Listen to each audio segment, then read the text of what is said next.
নমস্কার বন্ধুরা, রক্তের প্রান্তরে আপনাদের স্বাগত জানাই। আশা করি সবাই ভালো আছেন, সবাই ভালো থাকার চেষ্টা করবেন।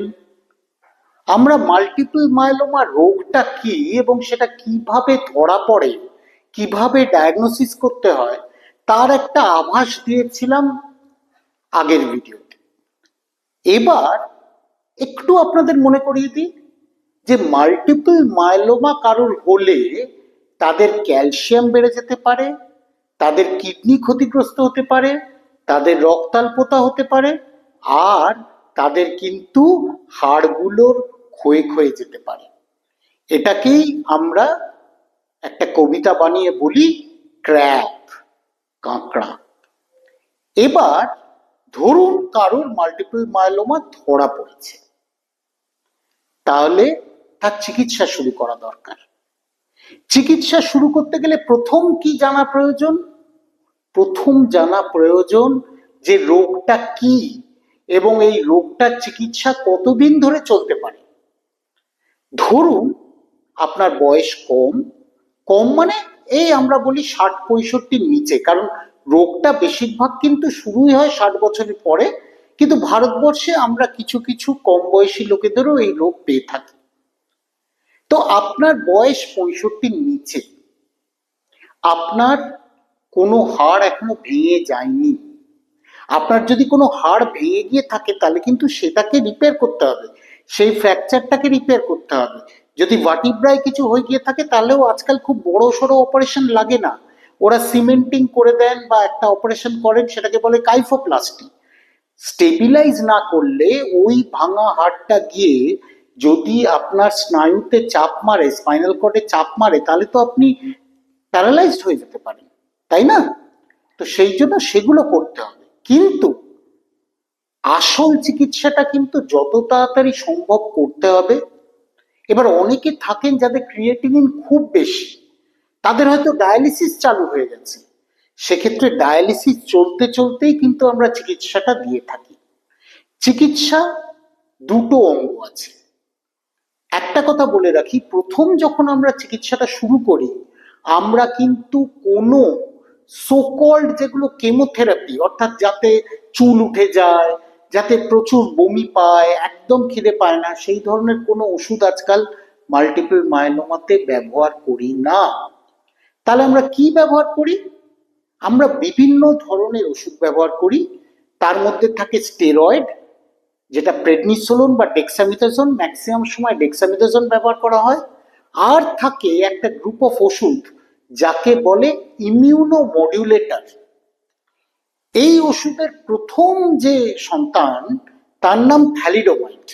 আপনারা অনেকেই থ্যালিডোমাইড ট্র্যাজেডির কথা পড়েছেন বা কোনোভাবে জেনেছেন যে এই ওষুধটা প্রথম যখন লঞ্চ হয়েছিল তখন ভাবা হয়েছিল গর্ভস্থ অবস্থায় খুব ভালো ঘুমের ওষুধ। পরে দেখা গেল যে আমার ফিটাস, গর্ভস্থ শিশুর সাংঘাতিক ক্ষতি করে, ওষুধটা তখন ব্যান হয়ে যায়। কিন্তু ক্ষতিটা কি করে করে সেটা দিয়ে দেখা গেল যে সেটা ব্লাড ভেসেল তৈরি হতে দেয় না। তাহলে মায়োলোমার ক্ষেত্রে নতুন নতুন ব্লাড ভেসেল দিয়ে এই ক্যান্সারটা নানা রকম নিউট্রিশন নেওয়ার চেষ্টা করে, ও কিন্তু সেটাকেও আটকায় এবং ও ম্যারোর মধ্যেও এমন কাজ করে যে সেলগুলো ভালো করে বেঁচে থাকতে পারে না, অর্থাৎ এই প্লাজমা সেল, অ্যাবনর্মাল প্লাজমা সেলগুলো। তাহলে এই গ্রুপে আছে কি? থ্যালিডোমাইড, তার ছোট বোন লেনালোমাইড, তার ছোট বোন পোমালিডোমাইড। সৌভাগ্যবশত এই তিনটে ওষুধই ভারতবর্ষে পাওয়া যায় এবং যথেষ্ট কম দামে, কারণ এগুলো জেনেরিক তৈরি করে ভারতবর্ষ।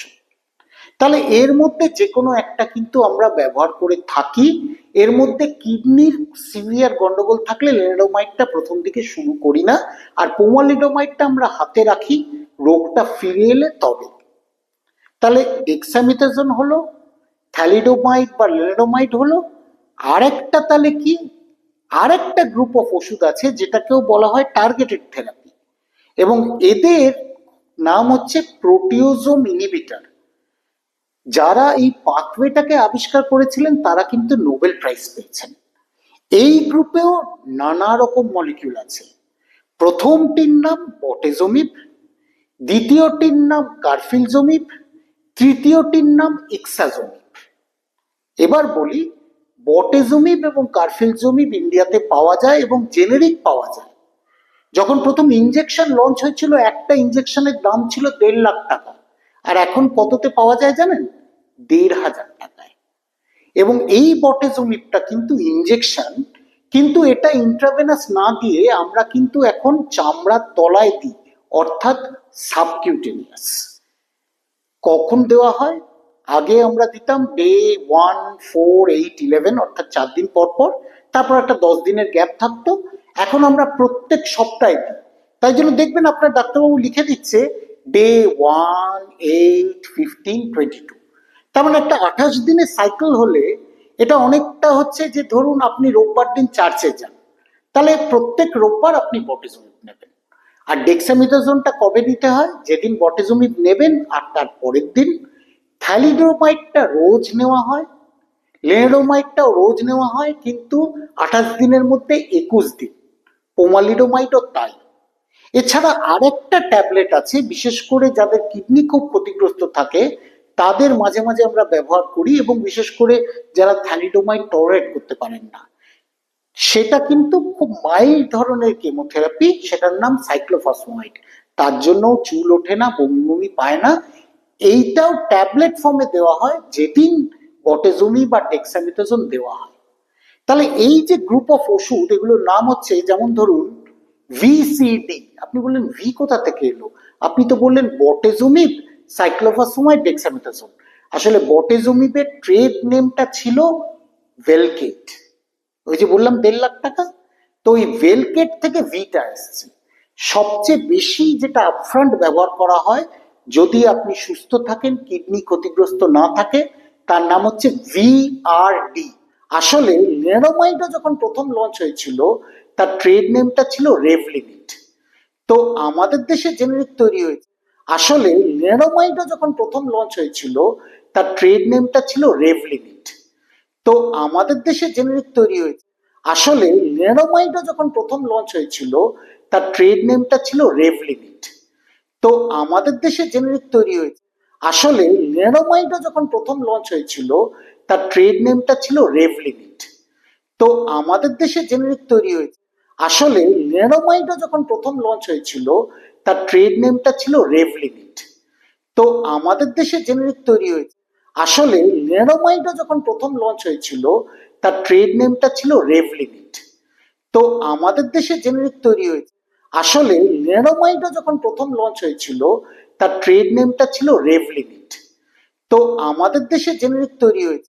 আসলে লেনোমাইডও যখন প্রথম লঞ্চ হয়েছিল তার ট্রেড নেমটা ছিল রেভলিমিট। তো আমাদের দেশে জেনেরিক তৈরি হয়েছে। আসলে লেনোমাইডও যখন প্রথম লঞ্চ হয়েছিল তার ট্রেড নেমটা ছিল রেভলিমিট। তো আমাদের দেশে জেনেরিক তৈরি হয়েছে। আসলে লেনোমাইডও যখন প্রথম লঞ্চ হয়েছিল তার ট্রেড নেমটা ছিল রেভলিমিট। তো আমাদের দেশে জেনেরিক তৈরি হয়েছে। আসলে লেনোমাইডও যখন প্রথম লঞ্চ হয়েছিল তার ট্রেড নেমটা ছিল রেভলিমিট। তো আমাদের দেশে জেনেরিক তৈরি হয়েছে।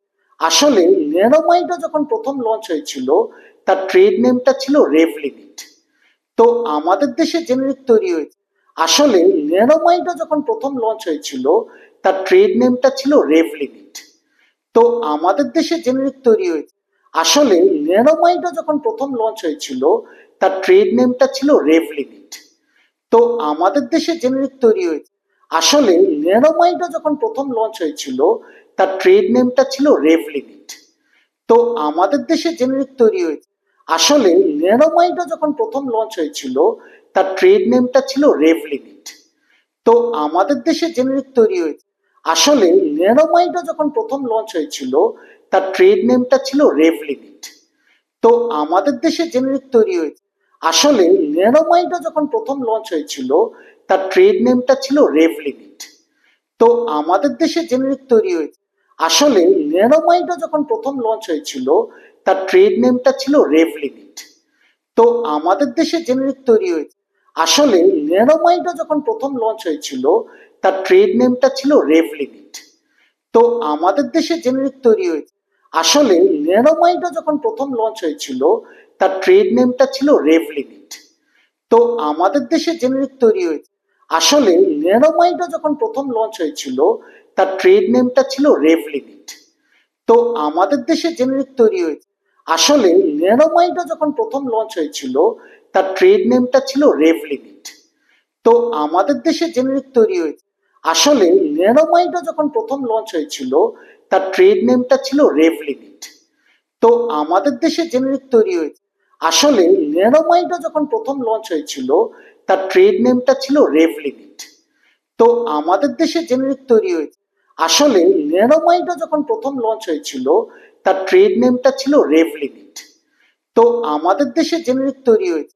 আসলে লেনোমাইডও যখন প্রথম লঞ্চ হয়েছিল তার ট্রেড নেমটা ছিল রেভলিমিট। তো আমাদের দেশে জেনেরিক তৈরি হয়েছে। আসলে লেনোমাইডও যখন প্রথম লঞ্চ হয়েছিল তার ট্রেড নেমটা ছিল রেভলিমিট। তো আমাদের দেশে জেনেরিক তৈরি হয়েছে। আসলে লেনোমাইডও যখন প্রথম লঞ্চ হয়েছিল তার ট্রেড নেমটা ছিল রেভলিমিট। তো আমাদের দেশে জেনেরিক তৈরি হয়েছে। আসলে লেনোমাইডও যখন প্রথম লঞ্চ হয়েছিল তার ট্রেড নেমটা ছিল রেভলিমিট। তো আমাদের দেশে জেনেরিক তৈরি হয়েছে। আসলে লেনোমাইডও যখন প্রথম লঞ্চ হয়েছিল তার ট্রেড নেমটা ছিল রেভলিমিট। তো আমাদের দেশে জেনেরিক তৈরি হয়েছে। আসলে লেনোমাইডও যখন প্রথম লঞ্চ হয়েছিল তার ট্রেড নেমটা ছিল রেভলিমিট। তো আমাদের দেশে জেনেরিক তৈরি হয়েছে। আসলে লেনোমাইডও যখন প্রথম লঞ্চ হয়েছিল তার ট্রেড নেমটা ছিল রেভলিমিট। তো আমাদের দেশে জেনেরিক তৈরি হয়েছে। আসলে লেনোমাইডও যখন প্রথম লঞ্চ হয়েছিল তার ট্রেড নেমটা ছিল রেভলিমিট। তো আমাদের দেশে জেনেরিক তৈরি হয়েছে। আসলে লেনোমাইডও যখন প্রথম লঞ্চ হয়েছিল তার ট্রেড নেমটা ছিল রেভলিমিট। তো আমাদের দেশে জেনেরিক তৈরি হয়েছে। আসলে লেনোমাইডও যখন প্রথম লঞ্চ হয়েছিল তার ট্রেড নেমটা ছিল রেভলিমিট। তো আমাদের দেশে জেনেরিক তৈরি হয়েছে। আসলে লেনোমাইডও যখন প্রথম লঞ্চ হয়েছিল তার ট্রেড নেমটা ছিল রেভলিমিট। তো আমাদের দেশে জেনেরিক তৈরি হয়েছে। আসলে লেনোমাইডও যখন প্রথম লঞ্চ হয়েছিল তার ট্রেড নেমটা ছিল রেভলিমিট। তো আমাদের দেশে জেনেরিক তৈরি হয়েছে। আসলে লেনোমাইডও যখন প্রথম লঞ্চ হয়েছিল তার ট্রেড নেমটা ছিল রেভলিমিট। তো আমাদের দেশে জেনেরিক তৈরি হয়েছে। আসলে লেনোমাইডও যখন প্রথম লঞ্চ হয়েছিল তার ট্রেড নেমটা ছিল রেভলিমিট। তো আমাদের দেশে জেনেরিক তৈরি হয়েছে। আসলে লেনোমাইডও যখন প্রথম লঞ্চ হয়েছিল তার ট্রেড নেমটা ছিল রেভলিমিট। তো আমাদের দেশে জেনেরিক তৈরি হয়েছে। আসলে লেনোমাইডও যখন প্রথম লঞ্চ হয়েছিল তার ট্রেড নেমটা ছিল রেভলিমিট। তো আমাদের দেশে জেনেরিক তৈরি হয়েছে। আসলে লেনোমাইডও যখন প্রথম লঞ্চ হয়েছিল তার ট্রেড নেমটা ছিল। তাহলে আপনি বলবেন আবার আরটা কোথা থেকে এলো, আর নামে তো কিছু বলেননি। আসলে লেনোমাইডও যখন প্রথম লঞ্চ হয়েছিল যে ইনোভেটর ব্র্যান্ড ছিল তার নাম ছিল রেভলিমিট। কিন্তু আমাদের দেশে তো নানা নামে পাওয়া যায়, কারণ আমাদের জেনেরিক পাওয়া যায়। সুতরাং আপনার কিডনি ঠিক আছে, আপনি ভিআরটি নিতে পারেন। আর কিডনি ঠিক না থাকলে আপনি ভিটিডি অর্থাৎ বটেজোমিক থ্যালিডোমাইড ডেক্সামেথাসোন বা ভিসিডি যেটা হচ্ছে বটেজোমিক সাইক্লোফসফাইড ডেক্সামেথাসোন নিতে পারেন। এবার উন্নত দেশগুলোতে এখন বলছে সবার আগেই সবকটা মিসাইল ব্যবহার করুন। আরেকটা মিসাইল এসছে, তার নাম হচ্ছে ডারাটুমুম্যাব। তাহলে ডারাটুমুম্যাব জিনিসটা কি? এই যে প্লাজমা সেলগুলো, এগুলোর মাথায় না কিছু মার্কার থাকে, প্রত্যেকটা সেলের কিছু মার্কার থাকে, সেগুলোকে আমরা বলি সিডি, ক্লাস্টার ডিফারেন্সিয়েশন। তো এই সিডি প্লাজমা সেলের মাথায় যেগুলো থাকে তার এগেনস্টে CD38, 138 এরকম আছে, তার এগেনস্টে যখন অ্যান্টিবডি তৈরি করা হয় তখন সেই মনোক্লোনাল অ্যান্টিবডিকে বলে ম্যাপ। ডারাটুমুম্যাব হচ্ছে সেরকম একটা ম্যাপ। কিন্তু মুশকিলটা কোথায় জানেন? তাহলে আপনি বলতে পারেন যে এখন অনেকেই বলে হ্যাঁ 4টে দিন ভিআরডির সঙ্গে ডারাটুমুম্যাব, কিন্তু ডারাটুমুম্যাবের একটা ইঞ্জেকশনের দাম পড়ে পেশেন্ট সাপোর্ট প্রোগ্রাম দিয়েও প্রায় 90,000 থেকে 1 লাখ টাকা দিতে হয় প্রত্যেক সপ্তাহে প্রথম 2 মাস, তারপর প্রত্যেক 2 সপ্তাহে 2 মাস, তারপর প্রত্যেক মাসে মাসে। অর্থাৎ প্রথম 6 মাসে শুধু ডারাটুমুম্যাবের খরচ পড়ে 32 লাখ টাকা। এবার আপনি যদি সেটা অ্যাফোর্ড করতে পারেন তাহলে হ্যাঁ, ডারা ভিআরডি কিন্তু ভিআরডির থেকেও ভালো। না পারলে ভিআরডি চলুক। কতদিন চলবে? ইউজুয়ালি 3টে থেকে 4টে সাইকেল চলবে। আপনি যেহেতু ফিট, সেহেতু তখন কিন্তু আমরা আপনাকে একটা হাই ডোজ কেমোথেরাপি দেওয়ার কথা চিন্তা করব, যার নাম হচ্ছে হাই ডোজ মেলফালান, যেটা অনেক দিন আগে থেকে আছে, ট্যাবলেটও পাওয়া যায়, ইঞ্জেকশনও পাওয়া যায়। এবার এই যে high dose chemotherapy with stem cell rescue কেন? কারণ এই হাই ডোজে শরীরের নর্মাল কোষগুলো সব মরে যায়। সুতরাং আমরা যদি আপনার স্টেম সেল দিয়ে রেস্কিউ না করি তাহলে আপনি এই থেরাপির চোটেই মারা যাবেন। তো এই গাল ভরা জিনিসটা না বলে এটাকে সহজে আমরা বলি অটোলোগাস স্টেম সেল ট্রান্সপ্লান্ট। কি করা হয়? প্রথমে আপনার শরীর থেকে আপনারই নিজের স্টেম সেলগুলো বার করে রেখে দেওয়া হয়, তারপর হাই ডোজ মেলফালান দেওয়া হয়, তারপর আবার সেই স্টেম সেলগুলো আপনার শরীরে দেওয়া হয়। তারা ঠিক নিজেদের আস্তানা খুঁজে নেয়, তারা মজ্জায় গিয়ে বোন ম্যারোতে গিয়ে থেকে আবার নতুন করে জীবন করে, এবং তখন আপনার বয়স হচ্ছে ওই যেদিন দেওয়া হলো সেদিন থেকে আবার আপনি নবজাতকের মতো 1 দিন 2 দিন 3 দিন। এতে চ্যালেঞ্জটা কোথায়? এই সময় যতক্ষণ না আপনার ইমিউনিটি পুরোপুরি তৈরি হচ্ছে, যতক্ষণ না নিউট্রোফিলরা তৈরি হচ্ছে, প্লেটলেটরা তৈরি হচ্ছে, ততক্ষণ আপনাকে খুব সাবধানে থাকতে হবে। এই ট্রান্সপ্লান্ট ব্যাপারটা কি সেটা আমি আপনাদের আরেকটা ভিডিও ভালো করে বোঝাবো, কিন্তু এটা বলে রাখি যে এই ট্রান্সপ্লান্ট করতে ভারতবর্ষে এমনকি প্রাইভেট হাসপাতালেও 6 থেকে 8 লাখ টাকার বেশি খরচ পড়ে না। সুতরাং আপনি যদি ভাবেন যে না এখন তো ডারাটুবুম্যাব এসে গেছে, ট্রান্সপ্লান্ট করানোর কি প্রয়োজন, ওটা কিন্তু 6 মাসে লাগে 32 লাখ, ট্রিটমেন্ট চলতে থাকবে। এটা কিন্তু এককালীন চিকিৎসা 6 থেকে 8 লাখ। অনেক সময় আমাদের কিন্তু কস্ট বেনিফিট রেশিও ক্যালকুলেট করেই চিকিৎসা করতে হয়, কিন্তু ট্রান্সপ্লান্টের ক্ষেত্রে অনেক রকম বাধা নিষেধ থাকে, আমরা দেখে নিই আপনি ফিট কিনা, সেগুলো আমরা দেখব। আচ্ছা, ট্রান্সপ্লান্ট করলাম মানে কি রোগ ফিরে আসবে না? তা কিন্তু নয়। রোগ ফিরে আসার সম্ভাবনা কম, কিন্তু এটা যেহেতু একটা স্লো গ্রোয়িং ক্যান্সার, এর ফিরে আসার সম্ভাবনা থাকে। ইনফ্যাক্ট আগেকার দিনে দেখা গেছে যে ট্রান্সপ্লান্ট করারও 5 বছরের মধ্যে 85% লোকের রোগ কিন্তু ফিরে আসে। সুতরাং ভাববেন না যে এটা ম্যাজিক। মায়োলোমার কোনো চিকিৎসাই কিন্তু ম্যাজিক নয়। আর আমরা একটা কথা সবসময় বলি, multiple myeloma is still not curable, it is controllable.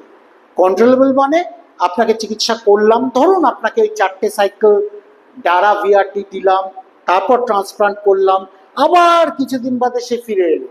যদি অনেক দিন বাদে ফিরে আসে, এই ওষুধগুলো যেগুলো প্রথমে ব্যবহার করেছিলাম সেগুলোই আবার দেওয়া যেতে পারে। আবার রোগটা ঠিক কন্ট্রোলে চলে গেল, কিন্তু আবার কিছুদিন বাদে ফিরে এলো, তখন আবার আমরা নতুন কিছু ওষুধ দিলাম, এবং রোগটা যখন বারবার ফিরে আসে তখন আমরা কি চিকিৎসা করি সেটাও আপনাদের একটা ভিডিওতে ভালো করে বুঝিয়ে বলার চেষ্টা করব। কিন্তু ফরচুনেটলি সেই ধরনের মানুষের রুগীদের সংখ্যা কম। ম্যাক্সিমাম রুগী কিন্তু এই প্রথম চিকিৎসা, যেটাকে আমরা ইন্ডাকশন বলি, এবং কনসলিডেশন, যেটা বললাম যে আপনি যদি ফিট থাকেন তাহলে কনসলিডেশন করা হয় অটোলোগাস ট্রান্সপ্লান্ট করে, তাতে কিন্তু আপনার যদি পুওর সাইটোজেনেটিক্স না থাকে, অর্থাৎ সেইটা কি করে বোঝা যায়? যখন বোন ম্যারো পরীক্ষাটা করা হয় সেখান থেকেই ফিশ বলে এক ধরনের টেস্ট পাঠানো হয়, তাতে যদি খারাপ থাকে তাহলে কিন্তু আমরা সেগুলোকে হাই রিস্ক ডিজিজ বলি। সেগুলো যদি না থাকে আপনি কিন্তু হেসে খেলে 7 থেকে 10 বছর ভালোভাবে বেঁচে থাকতে পারেন। কিন্তু আমরা কি আগে থেকে প্রেডিক্ট করতে পারি? সবসময় না। The proof of the pudding is in the eating. আপনি ওষুধে কতটা রেসপন্ড করলেন, আপনার রোগটা কবে ফিরে এলো, কতদিন বাদে ফিরে এলো, সেটাই কিন্তু বুঝিয়ে দেয় যে রোগটা কতটা খারাপ বা ওষুধগুলো কতটা ভালো। আশা করি কিছুটা বোঝাতে পারলাম। এবার আপনাদেরকে জানাই যে আপনাদের মনে অনেক প্রশ্ন উঁকি মারবে, সেগুলো আমাদের জিজ্ঞেস করুন। এই নিচে কমেন্ট বক্সে দিন বা blood@prantor.in এ ইমেল করুন।